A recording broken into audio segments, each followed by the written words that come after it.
Ok, bom dia, amigos. Estamos começando mais um programa Mesa Redonda aqui no seu canal 37 Cabo TV. O programa Mesa Redonda é apresentado todos os sábados às 9 da manhã e reprisado às 14 horas. Hoje eu estou trazendo aqui para entrevistar, para conversar comigo, o vereador professor Luiz Carlos. O professor Luiz Carlos já esteve aqui anteriormente, mas nesse momento em que nós temos assuntos que têm a ver com o legislativo, não só municipal, como também no federal e principalmente no judiciário, que chamou a atenção de toda a imprensa no Brasil essa semana, eu trago o professor Luiz Carlos, um dos vereadores mais esclarecidos, mais politizados aqui da Casa Legislativa de Natal. Bom dia, Luiz. Mais uma vez, obrigado por ter aceitado o nosso convite. Obrigado estamos aqui à disposição. Luiz Carlos, você é conhecido como um dos vereadores regimentalistas aqui na Casa. Você tem uma preocupação profícua com relação à aplicação do regimento interno da Câmara Municipal de Natal. E nós estamos vendo por aí, por todo o Brasil, eu gostaria logo de começar da forma globalizada, ou seja, da forma pelo lado nacional, chamando a atenção de alguns aspectos que foram discutidos essa semana pela grande imprensa nacional. E depois a gente voltaria para a questão local. Como é que você viu essa divergência que houve no STF, que é a Corte Maior, a Corte Suprema do Judiciário Brasileiro, quando o ministro Gilmar Mendes, que é o presidente, né, teve uma forte discussão lá com um dos seus colegas com relação à questão de interpretação e até de encaminhamento da matéria. Isso que ocorre também nas casas legislativas por todo o país. Aquela questão da urgência, aquela questão de, por conta da urgência, deixar de se analisar com mais profundidade algumas matérias e terminando aquela discussão no pleno. Como é que você viu aquilo? Paulão, primeiro eu queria... Você que é tão democrático. Eu queria reforçar que primeiro a gente tem que se indignar com as coisas que acontecem, lógico, com as coisas erradas, com as coisas fora do trato normal. Agora a gente sabe que é através desses fatores que ocorrem, desses fatores que a gente fica indignado, que começa a evoluir mais ainda a nossa democracia e mais ainda os nossos poderes. Então a gente tem que ver que às vezes são necessários fatos ocorrerem, né? Que é até desagradável, para que assim sejam resolvidos os nossos problemas. Se você analisar no Brasil, geralmente através de escândalos foi que a gente conseguiu avançar. Por quê? Porque sem esses fatos, sem esses escândalos, a gente percebe que fica... a população fica meio adormecida. Fica adormecida e as forças que dominam não permitem com que a política, a democracia avance. Isso em todos os três poderes, tanto no executivo, tanto no legislativo, como no judiciário. Agora, com relação a essa parte aí do judiciário, eu também sempre defendi que o pessoal fala muito da política, por quê? Porque a política é sempre um canal aberto. Por exemplo, o que a gente discute aqui no Poder Legislativo, com os vereadores, ao mesmo tempo está sendo transmitido. Ao mesmo tempo, existem os jornalistas ali, a imprensa do lado, de blog, de jornal, de TV, né? de toda a ferramenta. O próprio telespectador do canal 37 que acompanha. Então, ali passa ao vivo. O que a gente diverge, ou um ponto que você cometer algum equívoco, ao mesmo tempo já está em toda a cidade. Então, eu sempre coloquei que o Poder Legislativo, a Câmara dos Vereadores, dos deputados estaduais, dos federais, o próprio Senado. Então, era um canal um poder muito aberto.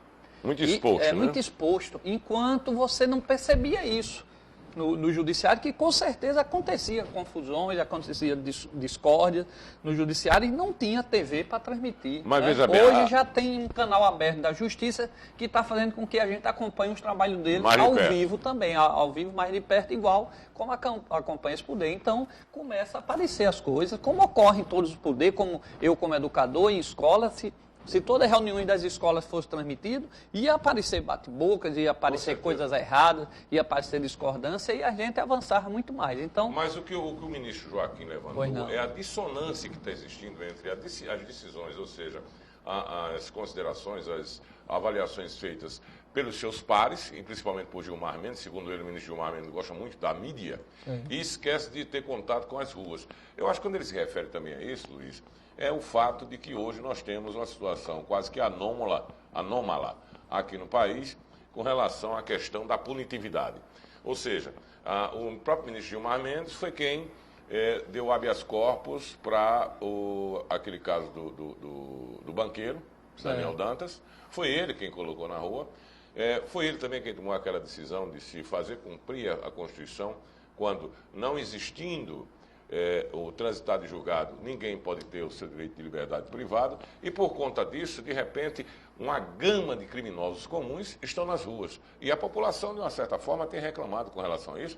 Aqui na Câmara mesmo, muitas vezes eu travo diálogo aqui, porque eu estou cursando Direito, e o pessoal me cobra muito, eu até lembraria que o caso do nosso garçom, um dos mais antigos do Marco, dizendo que está decepcionado, preocupado com a situação da justiça no Brasil, porque ele está vendo que a questão da prisão, da questão da punição, não está sendo aplicada. E esse foi o grande problema entre Joaquim e Mas antes isso existia e a gente não via.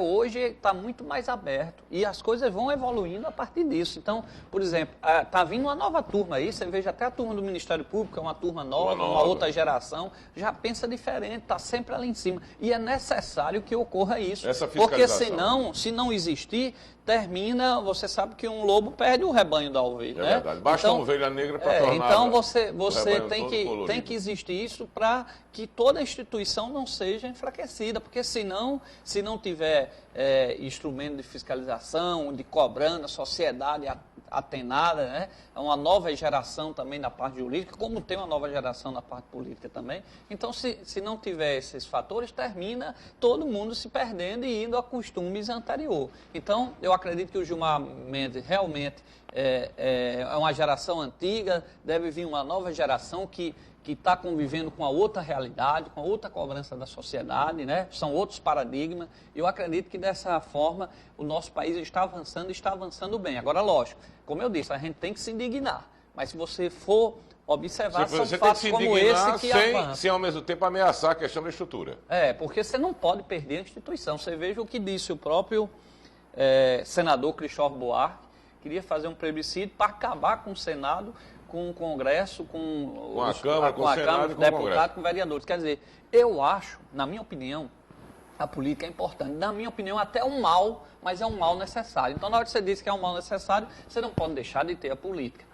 Então, o que tem que acontecer também é que nós estamos em 20 e poucos anos de república, de democracia. Você veja que eu acho que, fora o segundo reinado, que foi onde o nosso país foi mais republicano, nós estamos agora numa fase que chegou o maior tempo. Tá certo? Então, cabe agora também ao cidadão comum procurar acompanhar seus parlamentares, procurar acompanhar o jornal político, procurar acompanhar TV Câmara, TV Senado, para que ele escolha melhor. Porque se ainda existe deputados, senadores que estão decepcionando e que estão fazendo o que deixa a pessoa indignada, a gente tem que refletir que termina sendo a população que coloca esse pessoal. Então, tem que avançar nessa parte democrática, que eu acho que está avançando até pelo índice de percentual que é renovado sempre na Câmara de Vereadores, de Deputados. Então, eu acho que cabe agora à população observar mais tanto a parte do Senado como do deputado federal e votar com mais precisão, acompanhar mais de perto, como acompanha a situação dos vereadores, que está havendo uma renovação maior. Então, isso tem que chegar em todos os poderes. É necessário lideranças novas, agora é necessário que o cidadão realmente perceba pelo conteúdo, pela coerência, pela história, se realmente ali é um político que vai tentar contribuir com a sociedade, responder aos seus anseios. Agora, para isso, é necessário que o cidadão acompanhe. Carlos, realmente eu também fiquei preocupado, Luiz Carlos, com a questão do pronunciamento do senador Cristóvão Buarque, uma pessoa que tem muito respeitado a nível de Congresso Nacional e a nível até de nação, pelo seu passado, pela sua história. E na hora que ele propõe isso, como se colocando para a população, já que está se reclamando do Poder Legislativo, acabar com o Poder Legislativo. Isso é muito preocupante, porque nós iríamos passar a ter um regime totalitário. E tem uma frase que se aplica aí muito bem. Se o poder é corrupto, veja bem, se o poder é corrupto, o poder absoluto, que seria a proposta, não tendo legislativo só executivo e o judiciário, mas no caso da política só executivo, se o poder é corrupto, o poder absoluto é absolutamente corrupto. Porque pior. Aí fica sem fiscalização, fica mais fácil ele atuar, né? Então, não podemos de forma nenhuma, como o Luiz colocou, de repente acabar com a instituição, porque membros daquela instituição estão manchando a sua própria proposta, né? Porque vai-se os deputados, vai-se os senadores, vai-se os vereadores, mas a instituição fica. A instituição é a que é importante, porque ela é fiscalizadora. Por exemplo, você falou que o Executivo, o Legislativo ele é muito exposto, e realmente o é. Nós vimos agora na Câmara Federal a questão das passagens. Mas ele terminou respingando no TCU, a gente sabe também que já ocorreu no Executivo. No próprio STF. No próprio STF. Então, o que é que ocorre? O importante é que isso aí venha à baila, isso venha a público, para que realmente as pessoas possam ter uma dimensão do que de fato está ocorrendo. Existem exageros, mas existem casos que também são necessários, como aquele deputado que disse, vocês querem me separar da minha mulher? Porque se eu sou do meu estado, eu venho sozinho aqui para Brasília, se eu não trago ela, com a passagem que deveria ser paga realmente pelo Congresso, já que ele foi votado no seu estado, e ele tem satisfação de dar no seu estado, mas tem que estar em Brasília. Ele disse, se eu vou vir sozinho, se é minha mulher vai me deixar. Então, de fato, existem exageros, e eu acho que esse momento é um momento de corrigir. Ninguém é dono da verdade.